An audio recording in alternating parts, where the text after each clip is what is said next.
Ага. О, Как си? много добре. Аз мислех, да че си вървим, ме... ако искаш. Айде, че верно Какво си заваля. мисля? Викам, че мисля, че си ме блокирал от всякъде и се изненадах малко, че предложи да се видим сега. Как ще те блокирам аз? Просто бях малко шокирана. Защото бях като натрапник. Не, исках бе, да бъде не така, си съжалявам. натрапник, просто малко ме шокира с предложение. Осъзнах го и аз това нещо го усетих. Но не исках така, нали, извинявай. Малко рязко проблем. знам, че така се получи. Аз исках да се видим, да ти кажа, че всъщност ще дойда след като париш.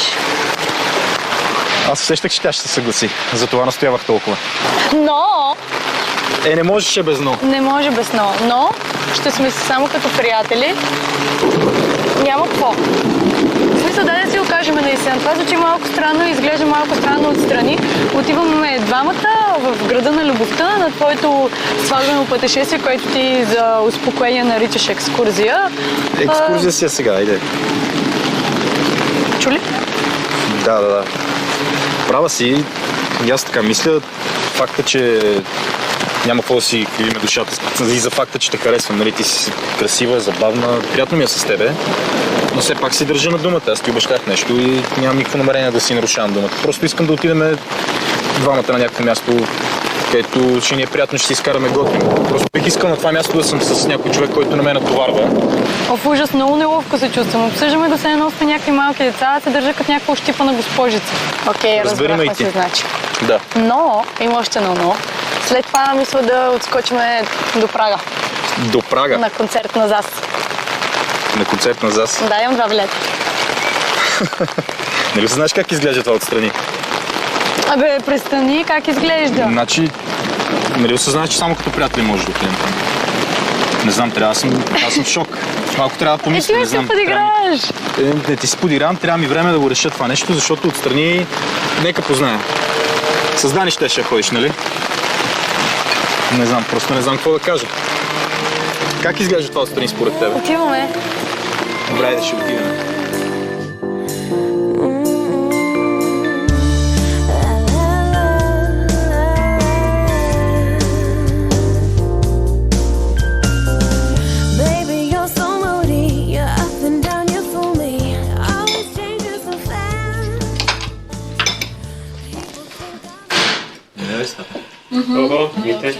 Здравейте, не ви мисля злото, щом два пъти...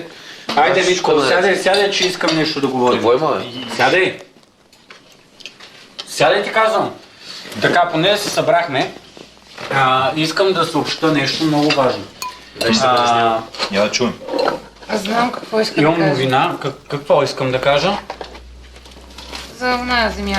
Не. Дето, ако чуя пак за нея, ще повърна. Какво? Аз пак ще стара. Защо така реших? Колко става робовладелец?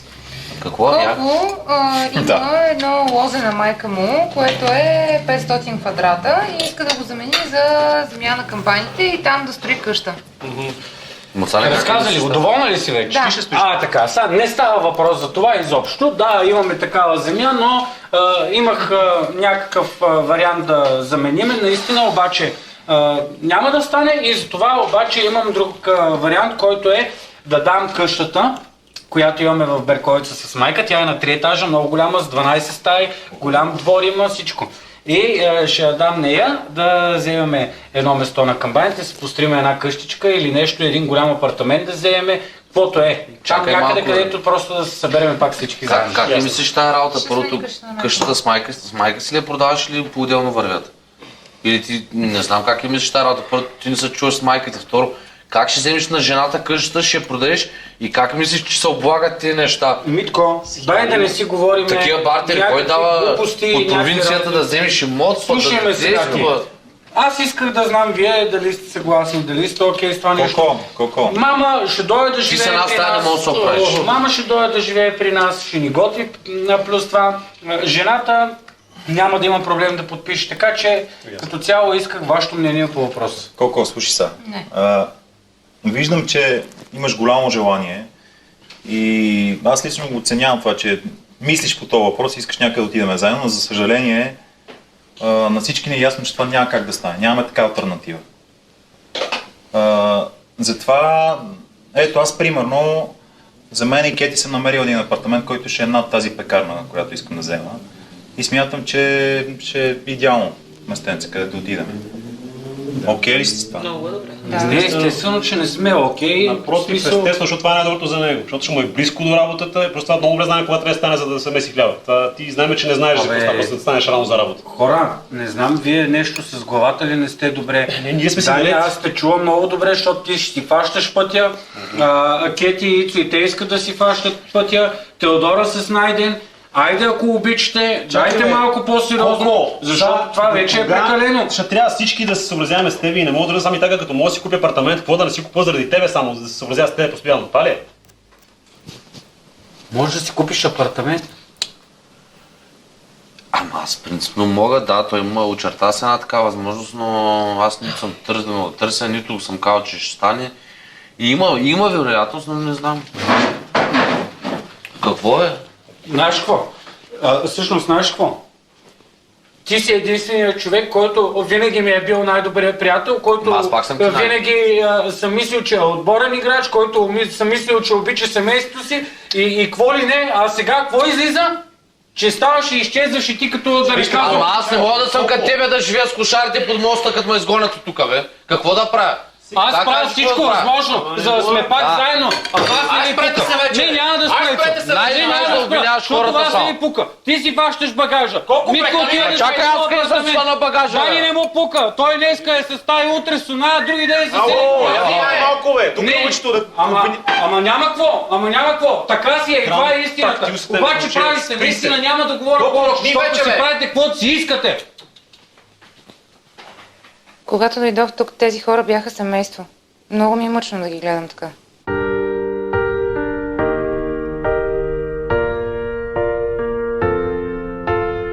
Браво, Наче, много хубав филм. Много. Никой не съм вярвал, че ще ти хареса фентези. Нали знаеш, бе, всичко, което ти харесва на теб, ми харесва и на мен се пак. За пръв път избрах филма по мой вкус. Тя не възрази. Беше супер. Ало? Здравейте, да? Така ли? Чудесно, ами... Ако е възможно, още утре, да. Добре, много благодаря. Ще се разберем допълнително за час. Лека вечер и на вас. Чао, чао. Значи... Какво? Ами, апартамента, който много харесах, който е страхотен, просто има невероятни условия, много уютен, който си мислех, че всъщност е заед, се оказва, че е свободен и сега ми се обади агентката от недвижимите имоти да ми каже, че може да го видим. Искаш ли утре да отидем? То хубаво ще отидем, обаче това, че ти си го харесва, не значи, че на мен ще ми хареса. Найден е. Нали затова ще отидем да го видим? Заедно. Добре, хубаво. Окей. Супер, айде се качваме нагоре. Ще дойдеш, нали? Добре. Айде. Найден да не си мисли, че като стана на неговото за филма, вече ще контролира нещата във връзката ни. Аз си имам тактика. Съгласявам се с дребните неща, за да го настъпя за по-важните. Супер, нямам търпение вече даже да ходим да я видим, честно ще казвам. Айде, влизай. Хапвате ли? Здравейте! Искаме да ви кажем, че с начета си намерихме страхотна квартира и отключваме на оглед. Нямам търпение, да. Ами, агентката ми ще ми прати адреса. Си намери квартира, знаеш аз какво мога да ти кажа само? Само единствено мога да ти кажа, че те мраза, защото ти тръгна да правиш някакви глупости. Мразиш сега ме. от тук нататъка тръгнаха абсолютно всички да си правят каквото си искат. Какво си правят, какво си искат? Да, това тръгнаха да си правят каквото си искат. И в крайна сметка, благодарение на тебе, ние ще се разделим и никога повече няма да се съберем както сме се събрали сега. Затова, браво, Теди, супер си! Чакай, Муцане! Ай, чакай сега, така прави, бе! Коки, какво ти става, бе, човек? Муцане! Не знам, мен вече ми се отяде, често казано. Значи не си ходим към стаята, моля те, защото ми се разваля строението. Нямам думи, смисъл, това ли беше начина? Как ти де? Айде. Ще да на скандали, направиш му се пръсна главата. Ще погледне.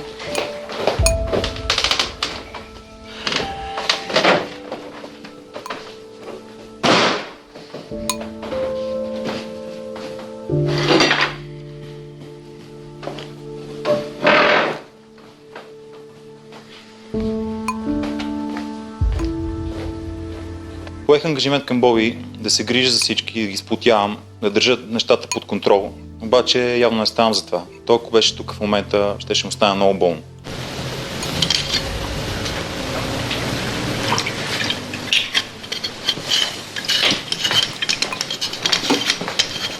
Кали, какво става? Какво е това? Искам да ти помогна с парите за пекарната. Не, стига са. Глупости. Не мога да взема те пари. Можеш да ги вземеш. Не, стига. Решила съм вече, искам да ти помогна. Хубаво да е, ама и за тебе знам, че момента още не е подходящ сега. Иди си без работа и жилище трябва да се търсиш. Не ме мисли. Нали имам и други доходи, и имам достатъчно спестяване. Искаш едно иски? Да. Добре де. Иначе какво ще правиш? Мислила ли си нещо? Къде ще ходиш? Аз... Гледай сега, този апартамент, дето е над пекарната, е доста голям, така че винаги има място за още един. Мерси, ама в крайна случай мога да оставя при баща ми винаги. Къщата е голяма, има място, така че... Предлагам ти го като вариант да знаеш, ако да решиш нещо. Не се притеснявай. Ако е за това, че искаш да ми благодариш за парите, няма нужда. Глупости. Въобще тук парите нямат нищо общо с това. Предлагам ти го, защото наистина държа на тебе и дори без да ми беше дал те пари, ще ти го предложа. И защото си обещала на брат ми да ме пазиш, нали? Да, така е. Но ти казвам, те двете неща нямат нищо общо. Просто наистина държа на тебе и ще го направя така или иначе. Добре. Здравей. Много ти благодаря за това, което направи. Наистина, много ти благодаря. Много удобно ми е ситуация даже да ги взема, но не знам какво кажа. Радвам се, че помагам. Добре, айде оставям. Ще лягам. Ще лягаш ли? Чао. Айде лек. Сани, живеем заедно. А? Какво подарък от гаджето е? Помните и сърчица това. Ма той е красиво, ама знаеш кое е тъпото, че аз съм с два щупени крака и дори да искам сега така да се гмурна не мога.